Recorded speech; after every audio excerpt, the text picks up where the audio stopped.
একটি বালিকা বিদ্যালয়ের একটি শ্রেণীকক্ষে প্রতি বেঞ্চে 6 জন করে ছাত্রী বসালে 2টি বেঞ্চ খালি থাকে, কিন্তু প্রতি বেঞ্চে 5 জন করে ছাত্রী বসালে 6 জন ছাত্রীকে দাঁড়িয়ে থাকতে হয়। ওই শ্রেণীর বেঞ্চের সংখ্যা কত? যেহেতু এখানে বেঞ্চের সংখ্যা চাইছে, তো আমরা লিখতে পারি যে মনে করি বেঞ্চের সংখ্যা x।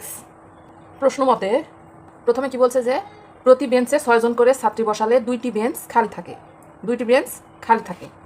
তো আমরা লিখতে পারি যে x - 2, মানে নির্দিষ্ট বেঞ্চের সংখ্যা থেকে 2টা বেঞ্চ যেহেতু খালি থাকে, তো এখন প্রতি বেঞ্চে যতজন বসে সেটা দিয়ে যদি আমরা এটা গুণ দিই তাহলে ছাত্রী সংখ্যাটা বেরিয়ে আসবে।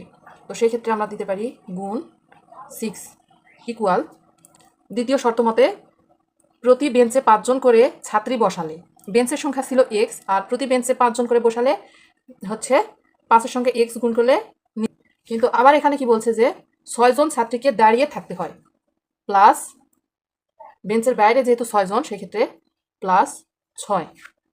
এখন যদি আমরা হিসাব করি 6 আর x গুণ করলে 6x minus 6 দুগুণী 12, 5x plus 6x, এখানে 5x সমানের এই পাশে প্লাস অবস্থায় আছে, সমানের এই পাশে নিয়ে আসলে মাইনাস হবে, তাহলে মাইনাস 5x ইকুয়াল 6, মাইনাস 12 আছে, সমানের এই পাশে আসলে হবে প্লাস 12 x ইকুয়াল 6 আর 12 যোগ করলে হবে 18।